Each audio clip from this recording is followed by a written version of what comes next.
been about balance, really, and how we want to live in balance, and about how part of that living in balance is giving and receiving. Now, most of us are fantastic givers. So I have really been spending the last 3 weeks talking about receiving, because giving and receiving, really, we need both. They're two sides of the same coin. They really stem from the same energy. And we want to be in balance. We want to really live that every week, I said. Every week is prosperity week here. And in order to live in that sense of harmony and balance, where all of our needs are met, where we're not boxed in by any way, we need to really be able to step into the fullness of who we are. So for 3 weeks I've been talking about receiving, and I've given a key to receiving each week. So I'm going to remember to go over them, because sometimes, I don't know about you, but week to week it's like, oh, it was a great talk, but what was it about? You know, and there really is a theme. There is a method to my madness here. So key number 1, on week 1, we talked about the mother of all false assumptions. I called it the Mac Daddy of false assumptions, and it was that we are not worthy. I'm not worthy. Or its cousin, maybe it's really twin sister, I'm not enough. And what happens is that when we operate from that kind of an idea, we're really not open to receiving all of our good, because in fact we're pushing it away with feelings of not being enough. That once we are enough, then we'll open to it. Once we are worthy, then we'll be able to receive. But in the meantime, when we have these kind of deep-seated feelings, and they're hidden from view because they're not attractive to ourselves, so we just ignore them, but they operate silently and keep us from receiving our good. And then key number 2 was big ideas, and big B-I-G. So the first B was to be spiritually naked. In other words, to be authentic, to show up, to take that step into courage, to realize that all of what we are is the infinite. Everything we are is God. And therefore it really is all good. And that to the degree that we're hiding the shameful parts of us, the parts that we feel guilty about, that energy, that it also stops us from receiving. So it was kind of be spiritually naked, have the courage to be authentic. That was the B. I was to invite and accept all compliments. So we're building up our receiving muscles. Because the idea is, if we can't even receive something small like a compliment, how are we going to really expect the universe? Well, we do expect it, but it kind of goes against spiritual rules, that if we can't even receive the small things, we're not going to be gifted with the larger things. So start small by inviting. So I just put the I in there. Really, it was bag ideas, I guess. B-A, accept all compliments. And then G was really about gratitude and counting all of our blessings. And the idea of being in a state of gratitude also helps us invite more. We're at a higher place energetically. We're vibrating at a better rate. And then last week, we worked on those a little deeper ideas that we talked about with those big ideas. So key 3 was really to become a master receiver. And that master receiver is to really not only be authentic and show up, but to see if we can actually be grateful, to be appreciative for the challenges that have happened in our lives. Because without those, so it's easy to be thankful and grateful for things that go well. We all can do that. We all are masters at that. But it's more challenging to be grateful, to find a blessing within our challenges. But when we can realize that all of life is a blessing, everything, and embrace it all, then we also are flexing those receiving muscles and know that our life is really, it really is unfolding perfectly. But we have ideas in our head of what we thought it was going to look like, and when it doesn't match that exactly, we think something is wrong, but something is not wrong. There's just more to understand, more to appreciate, more to invite in. And so this week is key number 4. And key number 4 is about unleashing our power. And I'm going to use my costume and my character to help illustrate that point. But last week, we talked about one of the reasons that it might be easier to give than to receive. Forget the fact that, we were told, oh, it's better to give than to receive. But, we like to be in control. Ha ha. We think we're in control. Ha ha. But we like to be in control, and when we're giving, we are in control. We think we're the one who's taking action. But when we're receiving, it's almost as if we're at the mercy of someone else. Maybe we're receiving something we don't want. Whatever this idea is, but we feel like we're taking action when we're giving. And so we like that idea. We like that feeling of being in control. So when Dorothy and company arrive at the wizard, and they meet the wizard for the first time, who's in control? The great and powerful Oz. And the company is there. They're timid. They're afraid. They're in a thought of lack. They have come seeking what they wanted, what they thought that they didn't have. And this person, this wizard, had what they needed. He was in control. And they were at his mercy, basically, as a recipient. So if control in our minds equals power, and being receptive equals timidity, is that a word? Being timid means powerlessness. It might mean victimization. Then who would want to be a receiver? None of those are good feelings. And so they were at the mercy, quaking in their boots the first time they met the wizard. And so it is like us. We are looking often outside of ourselves for answers, for the solutions to our problems, when all along it was right where we are. And so what is it that we're looking for? What is it that we think that we're lacking? We could see clearly things are not what they seem. When we are searching for things outside of ourselves, many times we're searching for something based on this false assumption, because things are not what they seem. So, Dorothy seems like a mild girl, a small girl, a kind girl, yet it's Dorothy that kills the wicked witches of the East and the West. The scarecrow seems like he doesn't have a brain, yet it is the scarecrow that comes up with all of the ideas for the company. The Tin Man thinks he doesn't have a heart, yet he is so sentimental. He is always crying, and he always needs to have some oil because he's rusting through his tears. The cowardly lion thinks he needs some courage, but yet when courage is called for on their adventure, he steps up and he displays the very courage that he thinks he doesn't have. Oz seems like this wonderful and magnetic place. Technicolor. And Kansas is dull and drab and black and white. Yet, we find that Oz is an illusion. And Kansas was the truth and was home. And so this whole story is about things are not what they seem. And things, again, are not always what they seem in our own lives. So when we take a look at ourselves and we have these ideas based on perhaps that we're not enough or that we're not worthy, and we say, oh, well, we need to have more compassion, or we need some more understanding, or we need to know how to communicate better, we need to have a better loving relationships, or we need to have something that we have deemed within our own selves that we are missing. Things are not always what they seem. If we can take a step back, take the very thing that you think, that I think, that I'm missing, that you think that you're missing. What is it that you're in search of? And guess what? It's right where you are. It is what you are. But for some reason, we have not had eyes to see it.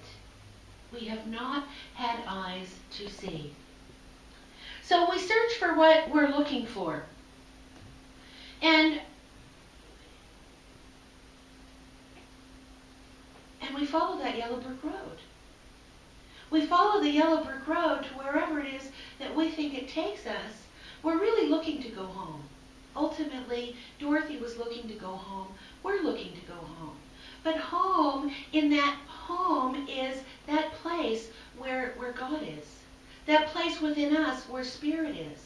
That place where we know that we are connected to the divine. That place where we know that there is no separation. That there is just only one thing. And that one thing is God. That one thing is love and joy and delight. That one thing is power and harmony. That one thing is health and vitality and joy and fulfillment. That one thing is purpose and dynamics and every good thing that we want. That is what we're searching for. It is all right where we are. It was already given just by the fact that we are here, because there is only one thing. One thing. And that one thing, that one essence, that one life form, life essence, life source, whatever it is that we want to call it. I'm already tripping over my words. It's just one. It's the crackling energy. It is that golden thread. It is the joy of life. You know, I talked about last week the Kabbalah story about creation, that in the beginning was the light. And the light needed to share itself, and so it created a vessel, and the vessel's only job was to receive. Well, we are part of that vessel that broke into millions of pieces, that created everything. That is, so everything that the infinite gave of itself and continues to give, because that's what it does, the creative factor, God, source energy, whatever it is, it doesn't ever withhold. It just gives. We don't have to go in search of it. We don't have to go behind a curtain to reveal, oh, that it's just a man. It is the essence of life itself. It is what we are. And we are all searching to get back there. But we could search high and we could search low. And we could go down the yellow brick road and we could fall asleep in a field of poppies. And we can be afraid of the flying monkeys, and we can go with the land of the munchkins. And we can have all of these great adventures looking for what it is where we want to be. But it's hiding in plain sight. Whatever it is that we're looking for is right where we are. We have never left it. Hiding in plain sight. So what are we looking for? What are you looking for? How can we unveil or flip up the shade that has kept it hidden from our view? Can we unzip the clothing that has kept us stuck and just discard it and step into the new? Can we expand that box that we have drawn ourselves into? What we think is whatever that good box looks like.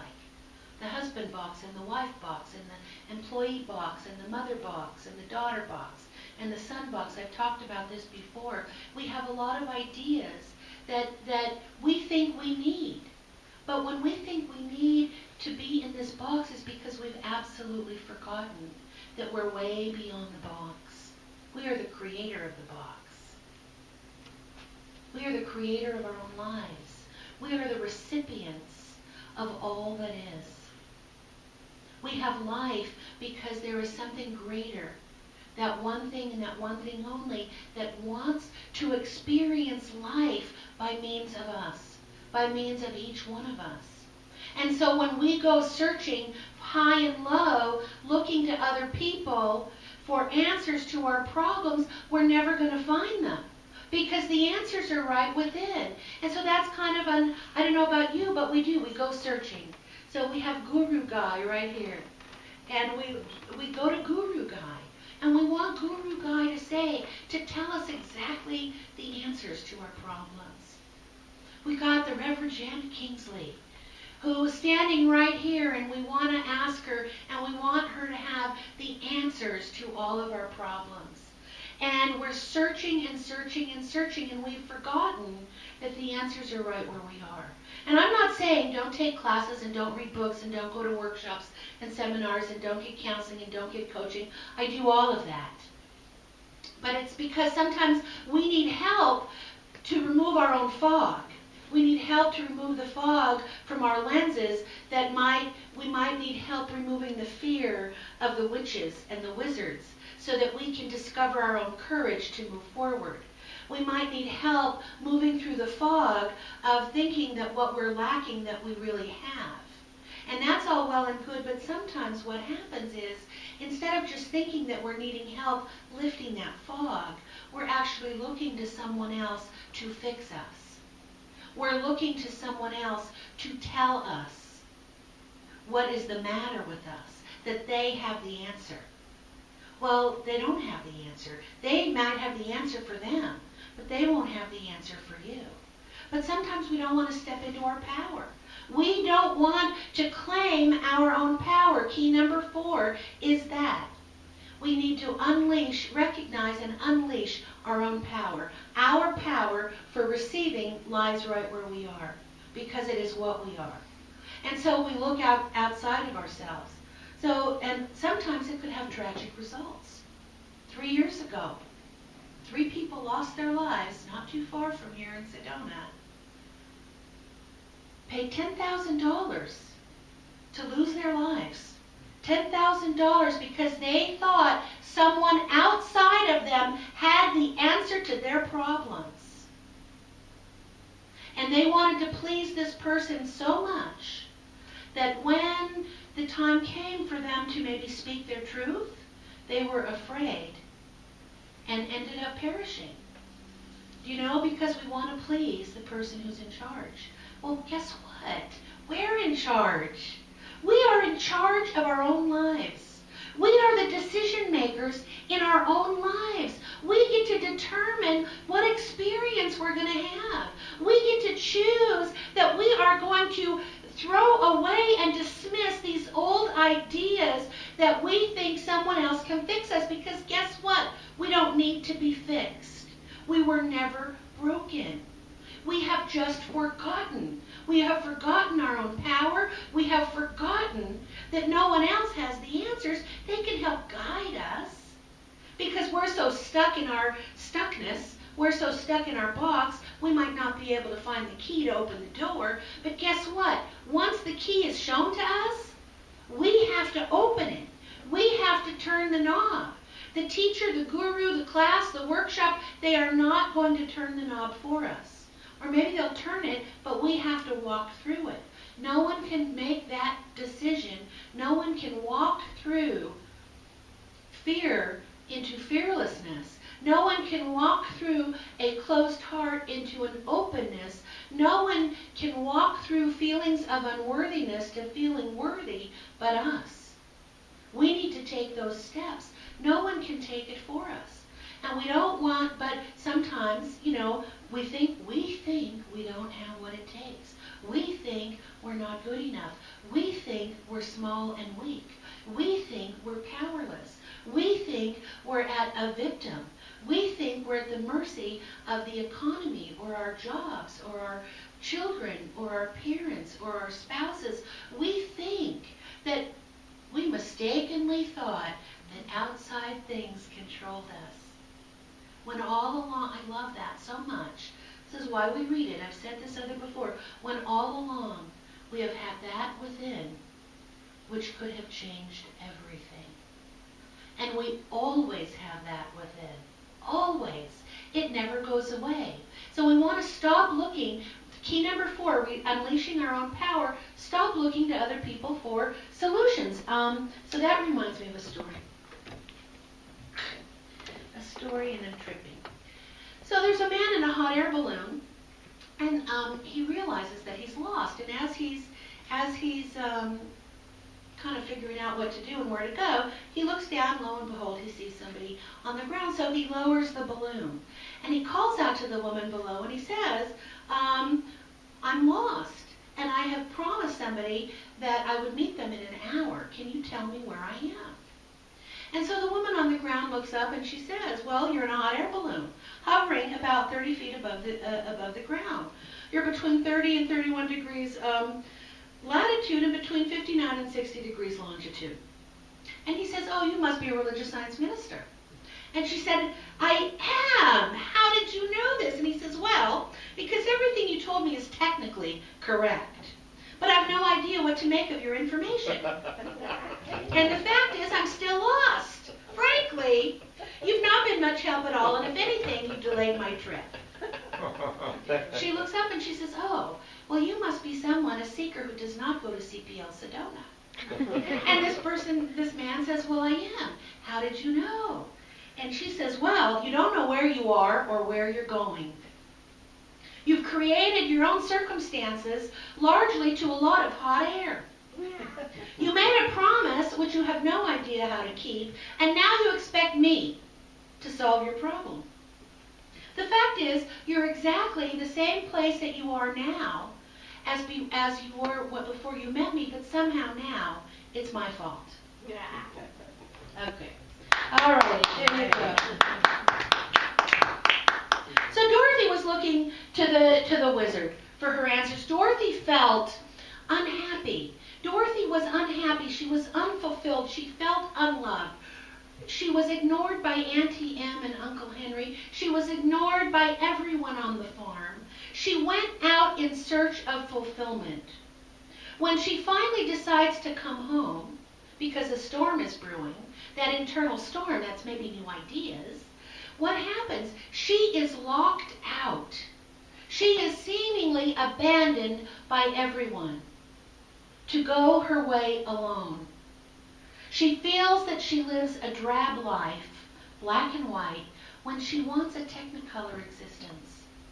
And how many times is that the truth for us? We're unhappy, we're unfulfilled, we don't maybe know what our purpose is, or maybe we do know what it is, but we haven't had the wherewithal to move forward in that direction. We've made excuses. We might feel abandoned. We might have issues of worthiness. We might think that we're settling for just a life half lived. We want to enjoy the juiciness and the excitement of life. We might not know how to start. And so we're looking outward for those answers. If somebody would just tell us what to do,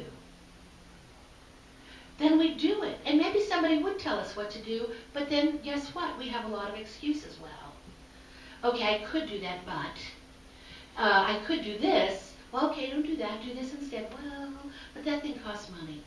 Okay, well then do this instead. Well, I would do that, but I have to wait for the kids to get married. Okay, well, do this. Well, don't we? We have excuses. We have excuses as to why we're not stepping up and living the life of our dreams. Why we're not, if we're not feeling fulfilled, why?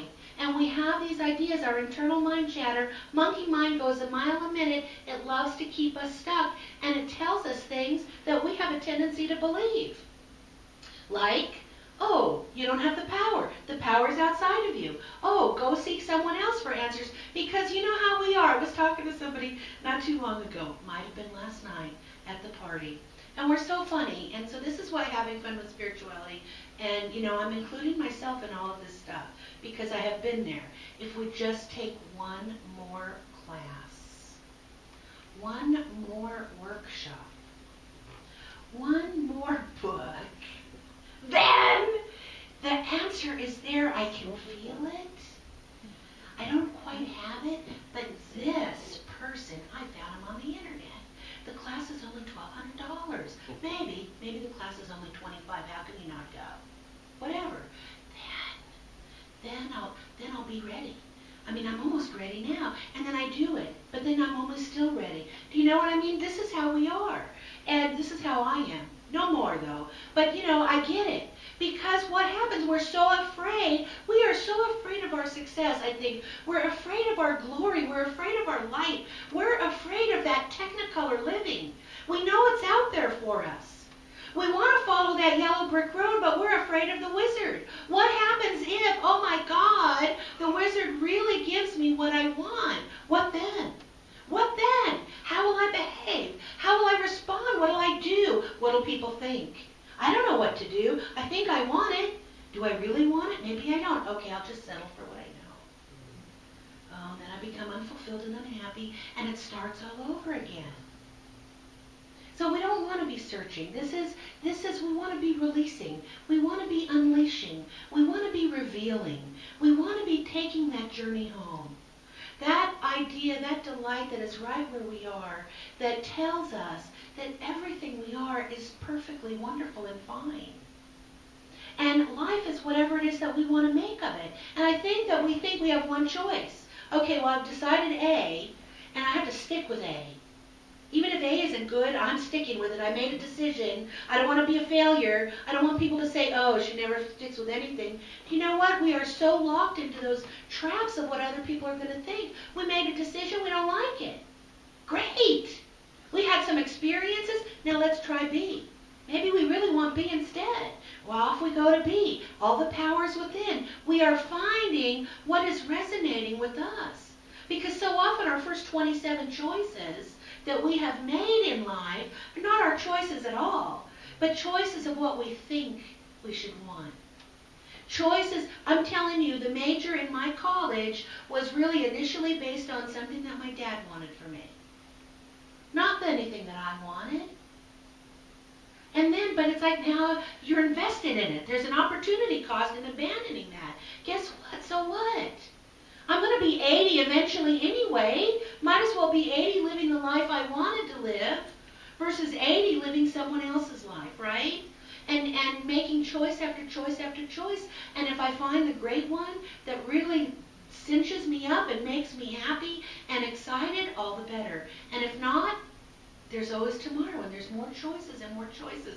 But we have the power. The answer is within us. We need to step up a little bit greater and trust our own selves a little bit more.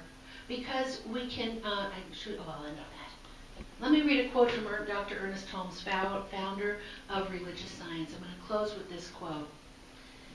And this is from a book called Lessons in Spiritual Mind Healing. And he says this: we are so intimately connected with the universal creative God power that it is impossible to get away from it. Hence, we never have to wonder whether or not we are in touch with it.